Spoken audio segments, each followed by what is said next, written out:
जे स्थानिक आमदार आहेत ते सत्ताधारी आमदार आहेत, त्यांच्याच गावामध्ये अशा घटना घडत असतील तर कायदा व सुव्यवस्थेची परिस्थिती आपल्या या महाराष्ट्रामध्ये किती हलाखीची झाली हे कुठं ना कुठेतरी त्या ठिकाणी सिद्ध होतं.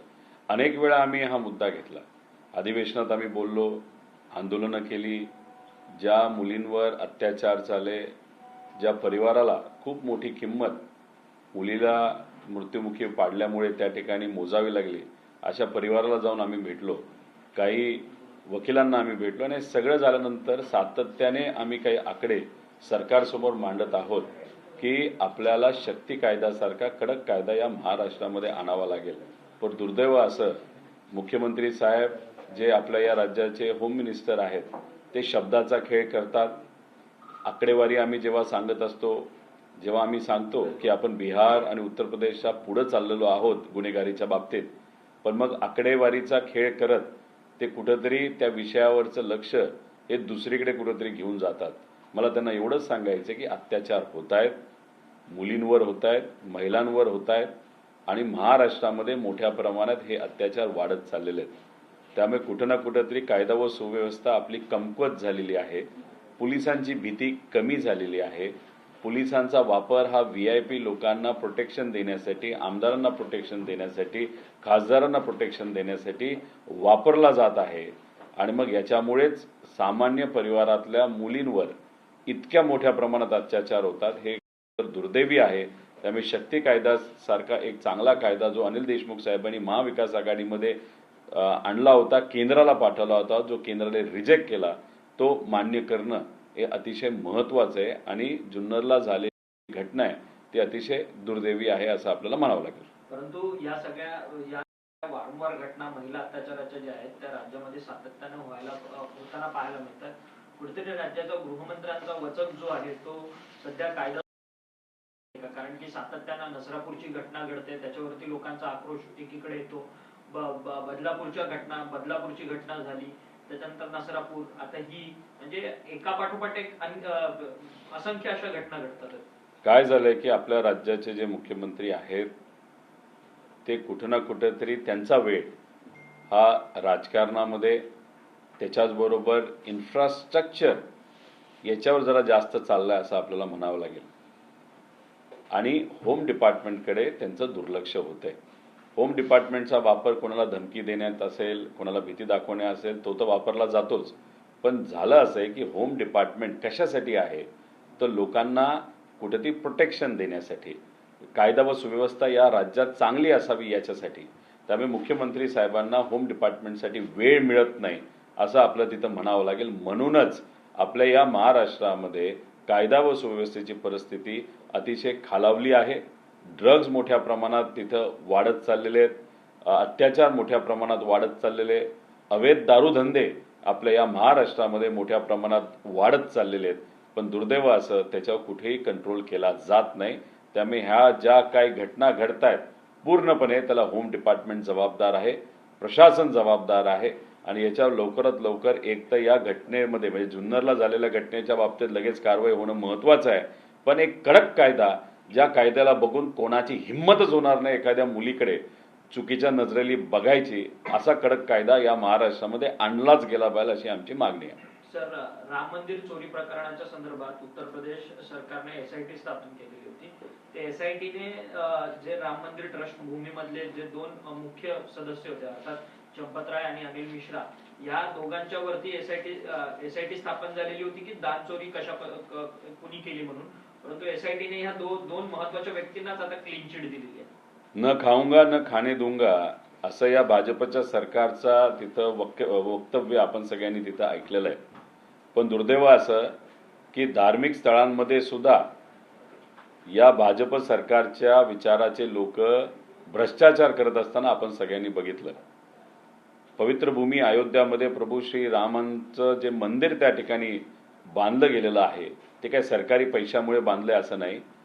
देशातले सामान्य लोकांनी पैसे एकत्रित केले आणि त्याच्यातून ते पवित्र मंदिर बांधण्यात आलं. आणि त्याच मंदिरामध्ये बांधत असताना सुद्धा आणि नंतर जे काही दान तिथे आलं त्याच्यामध्ये अंदाजे 1500 कोटी रुपयाचा भ्रष्टाचार झाला. आता याच्यामध्ये भाजप शासित उत्तर प्रदेश राज्यांनी तिथं SIT केली. म्हणजे राज्य कोणाचं? भाजपचं. त्या मंदिर ट्रस्टमध्ये, अयोध्या मंदिर ट्रस्टमध्ये लोक कोणाची? भाजपच्या विचाराची. SIT कुणी केली? भाजपने केली. आता झालंय असं की SIT करणारे भाजपचे लोक, पैसे खाणारे भाजपचे लोक, क्लीन चिट देणारे पण भाजपच्या शासनाचे लोक, आणि क्लीन चिट ज्यांना मिळाली, जसं चंपतराय असतील नाही तर शर्मा असतील, हे सुद्धा भाजपच्या विचाराचे लोक.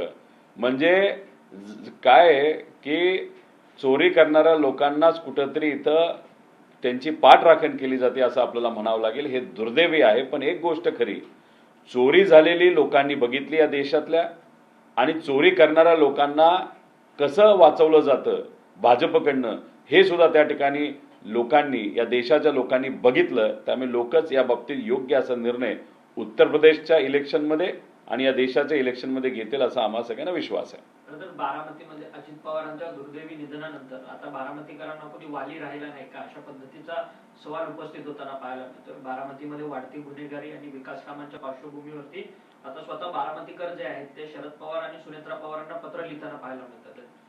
पवार साहेब जेव्हा वेळ मिळेल तेव्हा तिथं जात असतात, लोकांना भेटत असतात. सुप्रियाताई खासदार असल्यामुळे सातत्याने ते तिथे असतातच. पण अजितदादांची काम करण्याची पद्धत फार वेगळी होती. आठवड्यातून एक दिवस बारामतीमध्ये असायचे म्हणजे असायचेच.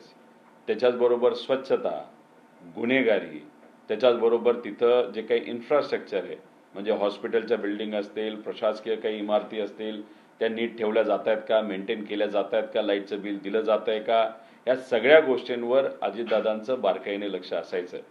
आज साहेब ताई लक्ष देऊन आहेत. आता सत्ता ज्यांच्या हातात आहे, म्हणजे कसं असतं की आपण विकासासाठी सत्तेत गेलेला आहात असं अजितदादांच्या पक्षाने त्या ठिकाणी सांगितलं. मग सत्तेत असताना सुद्धा तिथं जर गुन्हेगारी मोठ्या प्रमाणात वाढत असेल, ड्रग्सचं प्रमाण वाढलं हे मी सांगितलं, आणि 5 दिवसात तिथं गांजा पकडला हे तुम्ही सर्वांनी तिथं बघितलेलं आहे. आम्ही हेही सांगितलं की औषधाचा वापर ड्रग्ससाठी केला जातो आणि तिथं त्या प्रकारची औषधं ही सापडण्यात आली. पाण्याची अडचण होती, ती आम्ही पाठपुरावा करून त्या ठिकाणी सोडवली. आत्ता सुद्धा अतिरिक्त पावसाचं पाणी जे कॅनालमधून जात आहे ते बारामतीकडे, पुरंदरकडे, इंदापूरकडे वळवावं, हे काही महिन्यांपूर्वी आम्ही बैठक घेतली, त्याचा फॉलोअप केला आणि त्या पद्धतीने पाणी तिथे आलं. पण मग माझा हा प्रश्न आहे, सत्तेत असताना सुद्धा तिथं ह्या सगळ्या गोष्टींकडे का दुर्लक्ष सत्ताधारी पक्षाकडनं केलं जातं हे कुठं ना कुठेतरी त्या ठिकाणी बघितलं पाहिजे. आणि बारामतीकरांना पवार साहेबांची जी सवय कामाची आणि आदरणीय अजितदादांची जी सवय आहे त्याच पद्धतीनं काम हे बारामतीत होणं ही आमची अपेक्षा आहे आणि लोकांची अपेक्षा आहे. त्यामुळे सगळ्यांनीच त्या बाबतीत लक्ष हे कुठं ना कुठेतरी त्या ठिकाणी घातलं पाहिजे. सर, अजित पवारांच्या राष्ट्रवादीचे आमदार आहेत शंकर मांडेकर, त्यांनी खरं तर असंवेदनशील वक्तव्य केलेलं आहे. रस्ते आहेत तर अपघात तर होणार, अशा पद्धतीचं एक असंवेदनशील वक्तव्य केलंय. कारण की काल पुण्यातच एका खड्ड्यामुळे स्कूटरवरतून पडून एका लहान मुलाचा मृत्यू जो आहे तो झालेला होता. या सगळ्या गोष्टीकडे कसं पाहता या असंवेदनशील? शंकर मांडेकरांना मला विचारायचंय, रस्त्यावर असणाऱ्या खड्ड्यांमध्ये कोणाची गाडी अडकून कोण मरतंय हे बघितलंय का आपण? म्हणजे सामान्य परिवारातले जे मोटरसायकलवर नाही तर ज्यांच्या छोट्या गाड्या असतात, जे मध्यमवर्गीय आहे, अशा लोकांना या खड्ड्याची अडचण त्या ठिकाणी होते. रस्त्यावर ॲक्सिडेंट झाला हे खरं असलं तरी खड्ड्यामुळे ॲक्सिडेंट झाला हे जास्त खरं आहे. 11 वर्षाचा मुलगा गाडीवर जात असताना खड्ड्यात ती गाडी गेल्यामुळे, म्हणजे मोटरसायकल खड्ड्यात गेल्यामुळे मागच्या बाजूला दुर्दैवाने तो पडला आणि त्याच्या अंगावरनं ट्रक गेला आणि त्याचा मृत्यू झाला. 11 वर्षाचा मुलगा. काही दिवसांपूर्वी जेव्हा मी चाकणला गेलो होतो त्याच्या आदल्या दिवशी 2 युवा हे अशाच पद्धतीने जो मुरुम टाकला होता खड्डे बुजवायला, त्याचा चिखल झाला, घसरले आणि मागून त्यांच्या अंगावरनं ट्रक गेला.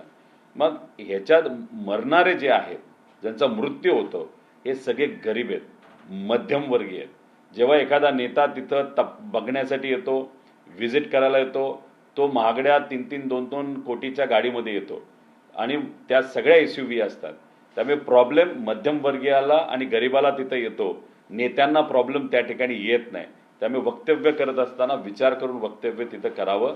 प्रॉब्लेम काय हे जाणून घेऊन प्रॉब्लेम कसा सुटला पाहिजे यासाठी सत्ताधारी आमदारांनी आणि नेत्यांनी प्रयत्न करणं महत्वाचं आहे.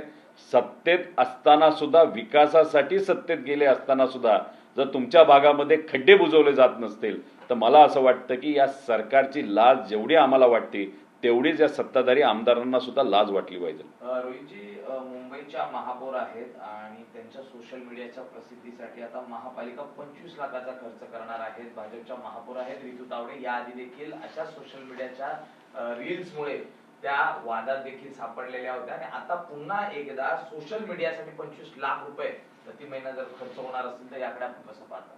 जेव्हा जेनझीचं आंदोलन या देशामध्ये झालं आणि त्या आंदोलनाला घाबरून एका मंत्र्याचा राजीनामा या देशातल्या भाजपच्या सरकारला घ्यावा लागला, तेव्हा पहिल्या कॅबिनेट बैठकीमध्ये जे प्रमुख नेते होते त्यांनी चर्चा ही देशाच्या विकासासाठी, युवाच्या अडचणी सुटावेत यासाठी चर्चा केली नव्हती. तिथं चर्चा अशी झाली की सगळ्या मोठ्या मंत्र्यांनी, खासदारांनी आता सोशल मीडियावर खर्च केला पाहिजे, इंस्टाग्रामवर लक्ष दिलं पाहिजे, मेटावर लक्ष दिलं पाहिजे, अशा पद्धतीची चर्चा ही कॅबिनेट बैठकीमध्ये दिल्लीत झाली अशी आपण सगळ्यांनी ऐकलेली आहे. त्याच्याच बरोबर प्रत्येक भाजप शासित राज्यातल्या नेत्यांना सुद्धा तसेच आदेश आले. आता याच्यात महाराष्ट्रामध्ये असणाऱ्या अनेक नेत्यांनी आणि आमदारांनी सुद्धा जे सत्तेत आहेत त्यांनी सोशल मीडिया मॅनेजमेंट कंपनीला 50-50 लाख 1-1 कोटी रुपये घेऊन तिथं आता घेण्यात आलेलं आहे. तसंच मुंबईच्या महानगरपालिकेचे जे महापौर आहेत मॅडम, त्यांनी सुद्धा तिथे 25 लाख रुपये आणि ते सुद्धा सरकारचे म्हणजे शासनाचे म्हणजे महानगरपालिकेचे 25 लाख खर्च करून जर सोशल मीडियावर ते त्या ठिकाणी वापरत असतील नाही तर वापरणार असतील, हे खऱ्या अर्थाने दुर्दैवी आहे. तुमची चमचेगिरी करणं नाहीतर तुम्हाला सोशल मीडियावर चांगल्या पद्धतीने दाखवलं, तुमचे रील करण्यासाठी 25 लाख रुपये हा गरिबाचा, सामान्य लोकांचा पैसा, टॅक्सचा पैसा आहे. कृपा करून तसे पैसे तुम्ही उधळपट्टी करू नये.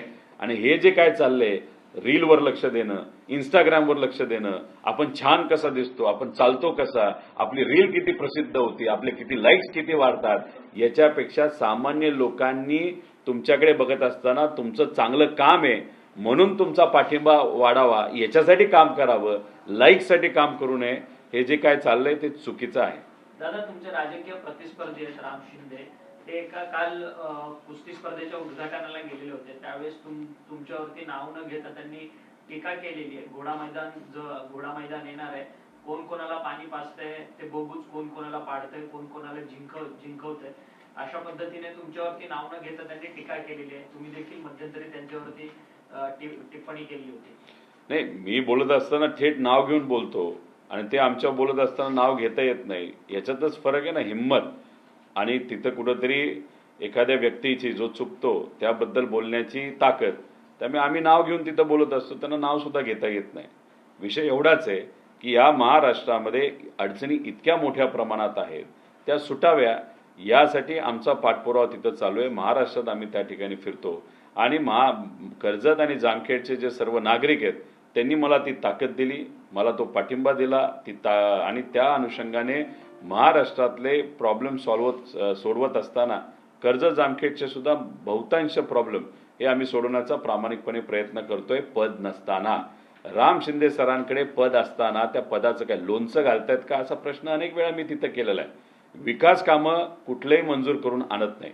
MIDCचा प्रश्न त्यांच्याकडनं तो सुटलेला नाही. त्याच्याचबरोबर आम्ही प्रशासकीय कार्यालय मंजूर करून आणले, आम्ही तिथं इतरही सर्व शासनाचे काही गोष्टी मंजूर करून आणले.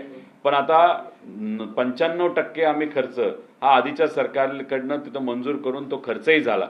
पण मग फर्निचरसाठी कामं थांबलीत, निधी तिथं दिला जात नाही. आम्ही मंजूर केलेला निधी, आम्ही विरोधक आहोत म्हणून त्यांचे, आणि ते सभापती असताना सुद्धा तिथं तो पैसा थांबवला जातो. तिथं आम्ही गेस्ट हाऊस तयार केलेत, पण फर्निचर म्हणजे तिथं 5-5 कोटी रुपये खर्च करून गेस्ट हाऊस केलेत, पण फर्निचरसाठी 30 लाख रुपये सुद्धा सभापती महोदयांना तिथं आणता येत नाही. त्यामुळे ते काय, त्यांना सत्तेचा कुठेतरी माज आलाय असं आपलं त्या ठिकाणी म्हणावं लागेल. माझं म्हणणं आहे की तो जो माज आहे ना, तो विकास निधी आणण्यासाठी तिथं वापरावा. राम शिंदे असं देखील वक्तव्य करतात की खरा पैलवान मैदान सोडून पळत नाही. अरे, तुम्ही छोट्या मैदानात खेळत आहात, आम्ही महाराष्ट्राच्या मैदानामध्ये खेळत आहोत.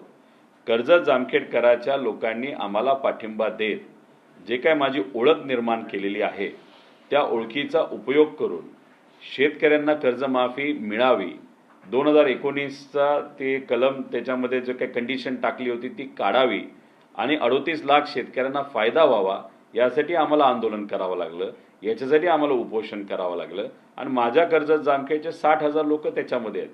कांदा उत्पादक शेतकरी माझ्याकडे 25,000 आहेत आणि या महाराष्ट्रामध्ये ते 25 लाख आहेत.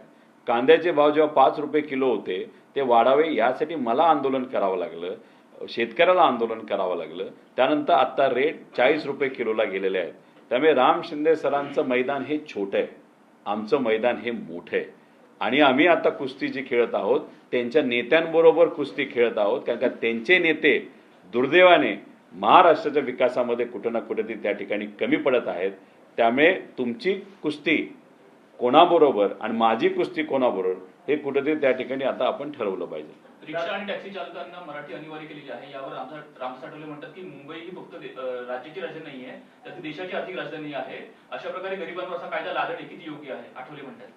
नाही, असा कोणावरही कायदा त्या ठिकाणी लागू केला नाही पाहिजे, कारण का आपल्या या महाराष्ट्रामध्ये जो कुठला व्यक्ती जो इथं जन्मलाय, मराठीचा आदर ठेवतो, भाषेचा आदर ठेवतो, महाराष्ट्राचा आदर ठेवतो, या महाराष्ट्राच्या भूमीतले सर्व महामानवांचा आदर ठेवतो, तो कुठल्याही जाती धर्माचा असला तरी तो आमच्यासाठी मराठी माणूस आहे.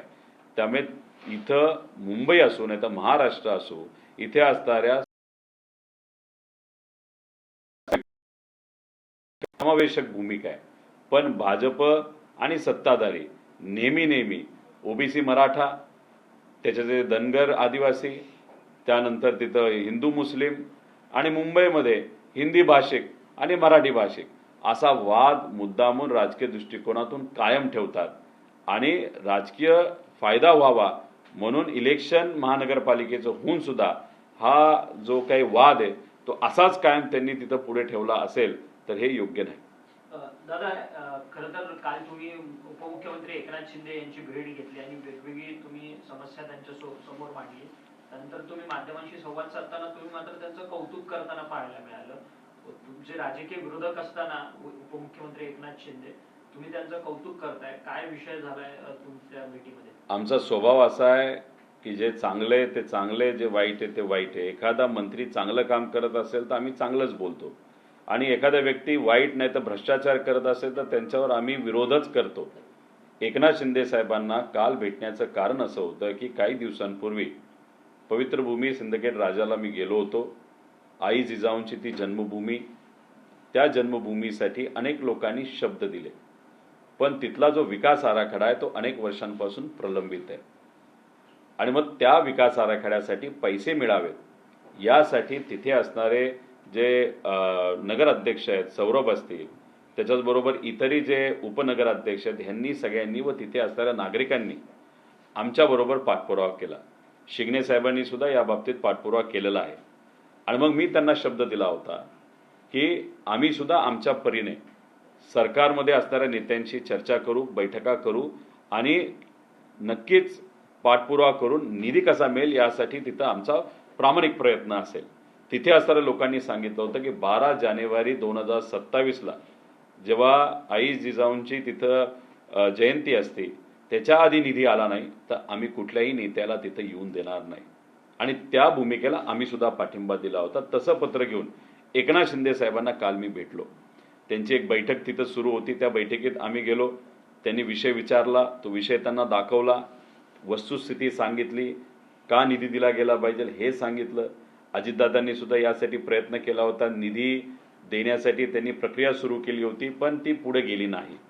आणि ह्या सगळ्या गोष्टी बघितल्यानंतर देसाई साहेब जे पर्यटन मंत्री आहेत त्यांच्याशी ते फोनवर बोलले, कलेक्टर साहेबांशी फोनवर बोलले, चीफ सेक्रेटरींशी फोनवर बोलले, नियोजन विभागाबरोबर ते बोलले. माझ्याशी बोलत असताना काय करता येईल, कसं करता येईल याची चर्चा झाली आणि मी त्यांना सांगितलं स्मारक करणं महत्त्वाचं आहे, त्या शहरामध्ये खर्च करणं महत्त्वाचं आहे आणि त्या अनुषंगाने मी तुम्हाला सांगतो, मी पत्र दिल्यानंतर ह्या सगळ्या चर्चा झाल्यानंतर अर्ध्या तासामध्ये एकनाथ शिंदे साहेबांनी 50 कोटीचा पवित्र भूमी सिंदखेड राजा नगर परिषदेसाठी तिथं 50 कोटीचा निधीचा GR तिथल्या तिथं काढला.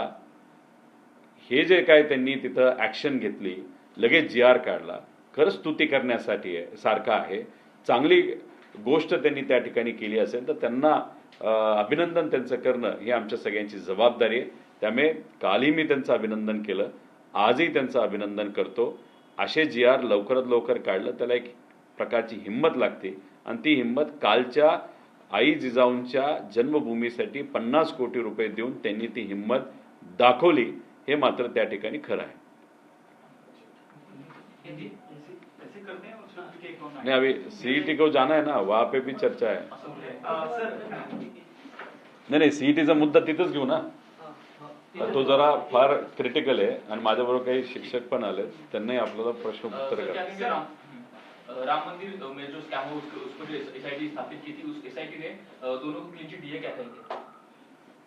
देखो, न खाऊंगा न खाने दूंगा, ये जो स्टेटमेंट है ये भाजपा का 2014 का स्टेटमेंट था. उनके नेताओं ने ये स्टेटमेंट हर एक भाषण में इस्तेमाल किया था. बड़े बड़े प्रोजेक्ट में भ्रष्टाचार कैसे हुआ है वो तो हमने आप सबको दिखाया या हम दिखाते रहेंगे. लेकिन सबसे इम्पोर्टेंट क्या है, देश के लोगों ने, कोई गरीब है, कोई अमीर है, कोई मिडिल क्लास है, सब ने मिलके वहां पे पैसा इकट्ठा करके प्रभु श्री राम जी का जो पवित्र अयोध्या में मंदिर है उसके लिए फंड वहां पे तैयार किया था. वो पैसा देने के बाद वहां पे मंदिर खड़ा रहा. उस मंदिर खड़ा होते वक्त वहां पे बहुत बड़ा भ्रष्टाचार हुआ. उसी के बाद जो डोनेशन आई लोगों की, जब वहां पे दर्शन करने के लिए लोग जाते थे, उस डोनेशन में भी बहुत बड़ा भ्रष्टाचार हुआ. करीबन लोगों का कहना है 1500 करोड़ रुपए का भ्रष्टाचार पवित्र भूमि अयोध्या में टेम्पल फंड के माध्यम से वहां पे हुआ. उस टेम्पल फंड में कौन थे, तो वहां पे भाजपा के विचार के या उनकी जो संगठन है उसके विचार के लोग अध्यक्ष, उपाध्यक्ष, ट्रेजर करके वहां पे थे. अभी जब लोगों को ये पता चला और ये मुद्दा गर्म हुआ, चर्चा में आया, तब उनको निलंबित किया गया या उन्होंने इस्तीफा दिया. SIT किसने फॉर्म की, तो उत्तर प्रदेश गवर्नमेंट ने फॉर्म की.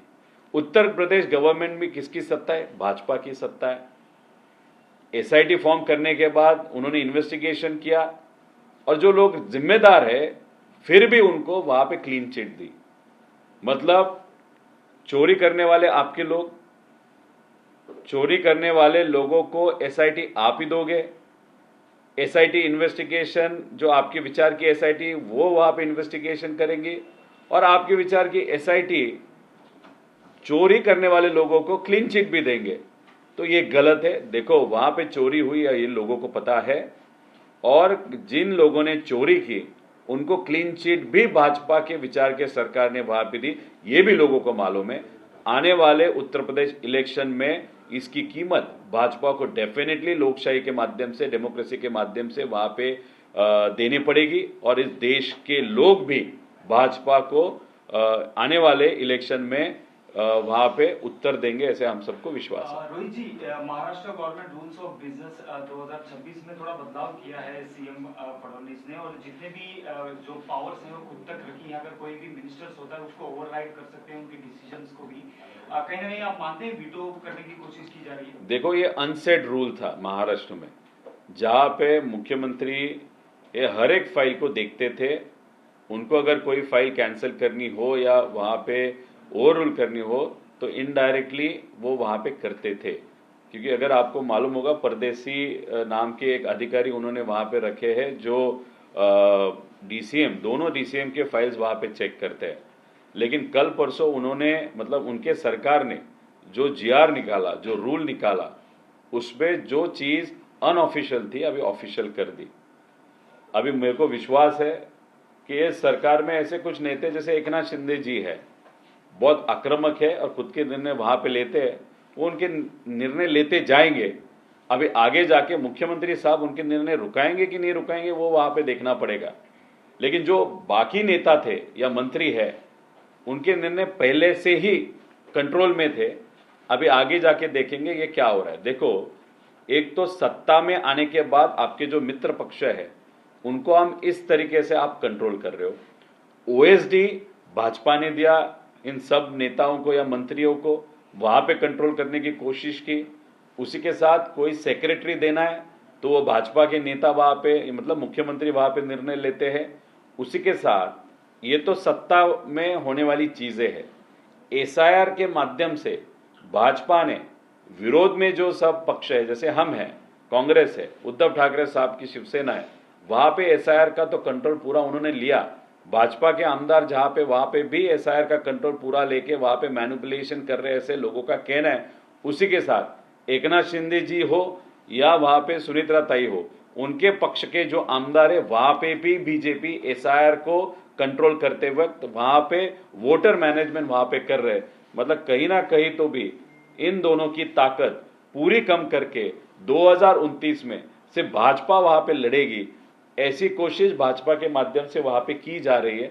इसीलिए बहुत पहले मैंने कहा था कि एकनाथ शिंदे जी और अजित दादा के पक्ष के बहुत सारे आमदारों को भाजपा फोड़ने की वहां पे कोशिश करेंगे, लेकिन ये कोशिश एकनाथ शिंदे जी हो या सुनेत्रा बहनी हो, वो सक्सेसफुल करने देंगे कि नहीं देंगे वो आगे जाके हम सबको पता होता है। जनता पार्टी का जिस तरह से प्रोटेस्ट दिल्ली में हुआ था, उस पे पुलिस के रवैये पे लेके काफी सवाल और पिटीशंस वगैरह फाइल हुई है कोर्ट में, और कोर्ट ने बात की है कि इसके ऊपर एक पैनल का गठन होगा जिसमें retired chief justice of India को भी शामिल किया जाएगा। किस तरह देखते हैं आप इसको? अच्छे व्यक्ति को, मतलब जो एक्स जज है जिनका रेपुटेशन अच्छा है, उनको वहां पे बिठाना बहुत इंपॉर्टेंट है। उसी के साथ पुलिस ने वहां पे जो लाठीचार्ज किया उसमें अलग अलग पुलिस डिपार्टमेंट के लोग थे, राइट कंट्रोल वाले लोग थे, दिल्ली पुलिस वाले लोग थे, लेकिन एक तीसरी कैटेगरी थी जिन्होंने चप्पल पहने थे, सैंडल पहने थे, सिविल ड्रेस पे थे, हाथ में लकड़ी थी, उस लकड़ी को वहां पे खिला लगाया था या नेल लगाया था। ये लोग कौन थे वो देखने की जरूरत है। इसलिए इन्वेस्टिगेशन जो भी अभी जुडिशियल इन्वेस्टिगेशन वहां पे होगा ऐसे बताया जा रहा है। एक तो एफआईआर क्यों किया गया वो मुद्दा, उसी के साथ इसका ऑर्डर, मतलब लाठीचार्ज का ऑर्डर दिया किसने वो एक मुद्दा, उसी के साथ पुलिस की जो गाड़ियां खराब हो गई थी, जो चल नहीं पाएगी, वो भी गाड़ियां लाठीचार्ज होने के 2 दिन पहले वहां पे लाई गई थी, उसको फोड़ा गया था और वहां पे एक पिक्चर तैयार करने की कोशिश की थी, बच्चों ने वो फोड़ा। वो कैसे हुआ उसका इन्वेस्टिगेशन होना चाहिए। और वो जो भाजपा के कार्यकर्ते थे जो सिविल ड्रेस में चप्पल पहन के हाथों में लाठी लेके जो बच्चों को, और उसी के साथ ये पुरुष कार्यकर्ता भाजपा के जो लड़कियों को वहां पे मार रहे थे, उनके ऊपर आप क्या कार्रवाई करोगे? फेस रिकग्निशन करके वो कौन भाजपा के कार्यकर्ता थे या आरएसएस के कार्यकर्ता थे, वो चुन चुन के उनको पकड़ के जेल में डालना चाहिए, ऐसे हम सबका वहां पे कहना है। रिक्शा टैक्सी ड्राइवर्स को मराठी मैंडेटरी की है, उस पर रामचंद्र इन्होंने नाराजगी जताई है। उनका कहना है कि मुंबई सिर्फ राज्य की राजधानी नहीं तो देश की आर्थिक राजधानी है, इस तरह से गरीबों पर कानून थोपना कितना सही है? देखो, हमारा कहना ये है, मराठी मानुस कौन है? जो महाराष्ट्र में जन्मा है, मराठी का आदर, मराठी लैंग्वेज का आदर करता है, इस महाराष्ट्र की भूमि का आदर वहां पे किया जाता है। जिस भूमि में वो पैसा कमाते उस भूमि का आदर रखते हुए यहाँ के जो महामानव होके गए उनका आदर रखते, वो हमारे लिए मराठी मानुस है। मराठी मानुस ये जात और धर्म के आगे जाके ये महाराष्ट्र के एक हिस्सा है। अभी क्या हो रहा है, भाजपा के जो लोग हैं कभी ओबीसी मराठा वाद निर्माण करते हैं, हिंदू मुस्लिम वाद निर्माण करते हैं, आदिवासी धनगर वाद वहां पे निर्माण करते हैं, और मुंबई के इलेक्शन के लिए अगर आप देखो तो मराठी नॉन मराठी का ये वाद निर्माण करके वहां पे उन्होंने राजनीति की और उसमें महानगर पालिका में सत्ता ली। अभी तो इलेक्शन तो हो गया, फिर भी ये चीज क्यों कंटिन्यू की जाती है वो देखना पड़ेगा। लेकिन मराठी के खिलाफ या महाराष्ट्र के खिलाफ, महाराष्ट्र में रहते हुए कोई भी अगर वहां पे कुछ बात करता है उसके ऊपर डेफिनेटली कार्रवाई होनी चाहिए। लेकिन ये जो राजनीति अभी लैंग्वेज के ऊपर की जा रही है वो गलत है। तमिलनाडु सरकार ने बड़ा निर्णय लिया है, तीसरा अगर बच्चा होता है उस महिला को तीसरे बच्चे के लिए भी मैटरनिटी लीव देनी पड़ेगी, 1 साल की लिमिट। यस, देखो, मैटरनिटी लीव ये महिलाओं का अधिकार है। पहला बच्चा हो, दूसरा हो या तीसरा हो, ये रेलेवेंस नहीं है। अभी 2 बच्चे होंगे और उसके आगे अगर कोई होगा तो राजनीति में कोई आ नहीं सकता। वो तो रूल्स आप सबको मालूम है, या उसके रिस्ट्रिक्शंस है, जो बेनिफिट्स है वो है। लेकिन मैटरनिटी लीव के बारे में अगर तीसरे बच्चे को या किसी को अगर चाहते हैं और बच्चे हो, मतलब वो अगर उनका विषय होगा, तो महिलाओं को आदर करते वक्त उनकी जो परिस्थिति होती है, उनका जो हेल्थ होता है, उनको जो उस टाइम में खुद के आरोग्य की वहाँ पे केयर लेना पड़ता है, उसके maternity leave is a important thing जो महिलाओं का वो अधिकार है, ऐसे हम सबका कहना है। साहेब, मराठीतले दोनच प्रश्न राहिले. एक पुण्याचा आहे. पुण्यामध्ये अत्यंत एक लाजिरवाणी गोष्ट समोर आलेली आहे की कायदाच अस्तित्वात नसताना पुणे पोलिसांनी ते कलम लावलेली आहे धर्मांतराची आणि तसा गुन्हा दाखल केला आणि नंतर जेव्हा चूक लक्षात आली त्यावेळी ते पुन्हा कलम मागे घेतले आणि जी आधीची कलम आहेत किंवा जुनी जी कलम आहेत त्यानंतर ते रेग्युलराइज तपास सुरू केलेला आहे. हेच तर आम्ही तुम्हाला सांगतोय. खरंच लाजिरवाणी गोष्ट आहे. आपल्या कायदा व सुव्यवस्थेची या महाराष्ट्रामध्ये खोटे गुन्हे केले जातात, महिलांचे अत्याचार वाढत चाललेले आहेत. त्याच्याचबरोबर तुम्ही म्हणत आहात पुण्यामध्ये जर जो कायदा अस्तित्वातच नाहीत आणि त्या कायद्याला धरून जर काही लोकांवर तिथं कलम टाकले जात असतील पोलीस विभागाकडनं, म्हणजे पोलीस विभाग किती पॉलिटिकल प्रेशरवर काम करतं, नाही तर झोपेत काम करतं, त्यांचं कुठंच त्या ठिकाणी लक्ष नाही, हे कुठे तिथं सिद्ध होतं. त्यामुळे होम डिपार्टमेंटकडे मुख्यमंत्री साहेबांचं लक्ष नसल्यामुळे, या सरकारचं लक्ष नसल्यामुळे याचा फटका हा सामान्य लोकांना मोठ्या प्रमाणात पडत चाललेला आहे.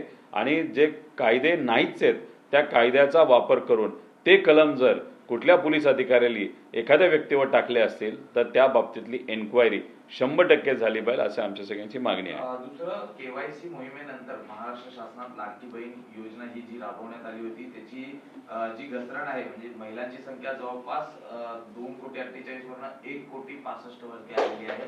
याकडे आपण कसं पाहता? निवडणुकीच्या तोंडावर सुरू करण्यात आलेली योजना ही आता फसवी ठरते. 2024ला जेव्हा लोकसभेचं इलेक्शन झालं होतं त्या इलेक्शनमध्ये जबरदस्त मार हा महायुतीला पडला होता.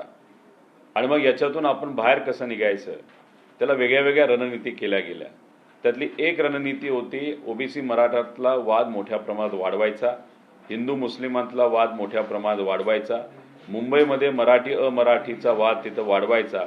आणि चौथी स्ट्रॅटेजी, त्याच्यात मी इलेक्शन कमिशन हे घेत नाही कारण का तो मुद्दा आहेच, कारण का इलेक्शन कमिशन भाजपची बी टीम आहे. पण मग चौथा जो मुद्दा होता की महिला जो वर्ग आहे त्यांना लाडकी बहीण योजना आणून आपण पैसे देऊ आणि त्यांचं मतदान आपल्याकडनं करून घेऊ. तुम्ही बघितलं असेल 2024च्या विधानसभा इलेक्शनच्या आधी ॲडव्हान्समध्ये 3-3 हप्ते दिले, 2-2 हप्ते दिले. आणि मग त्याच्यात कुठं ना कुठंतरी महिलांना असं दाखवण्यात आलं की बघा तुम्हाला आम्ही पहिल्यांदा त्या ठिकाणी पैसे देत आहोत, एवढे मोठ्या प्रमाणात पैसे देत आहोत. 1,500 रुपये 3 हप्ते जर एकसाथ दिले तर 4,500 रुपये होतात. घरामध्ये जर 4 महिला असतील तर 13-14 हजार रुपये त्याच्यामध्ये होतात. ॲडव्हान्समध्ये पैसे दिले आणि इलेक्शन संपलं. महिलांचा राजकीय उपयोग म्हणजे त्या मतदानासाठी उपयोग करून घेतला त्यांच्या मताचा, की मग हळूहळू म्हणजे आतापर्यंत 1 कोटी महिलांची नावं कमी करण्यात आली आणि उद्या जाऊन ते अजून नावं कमी करतील असं आम्हाला वाटतं. जिल्हा परिषदचा दुसरा टप्पा बाकी आहे म्हणून ते शांत बसलेले आहेत, पण उद्या जाऊन कदाचित सगळ्याच महिलांना जे लाडकी बहीण योजनेच्या अंतर्गत पैसा दिला जात होता तो बंद केला जाऊ शकतो. पण ह्या लोकांची नावं जी कमी केली आहेत, आम्ही त्याचा काही प्रमाणात अभ्यास केल्यानंतर जेन्युइन लोक जे खऱ्या अर्थाने गरीब आहेत अशा महिलांची नावं सुद्धा याच्यातून कमी करण्यात आलेली आहेत.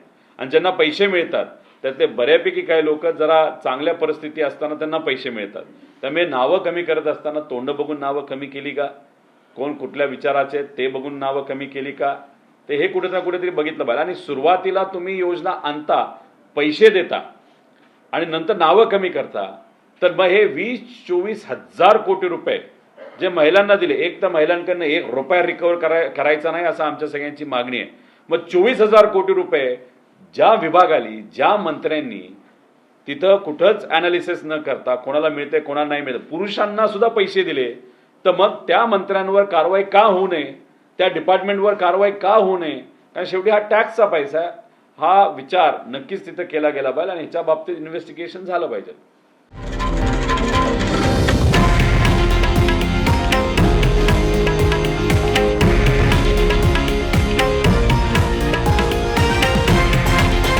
हे आहे देशातील नंबर 1 न्यूज नेटवर्क आणि आपण पाहत आहात TV9 मराठी, एकमेव.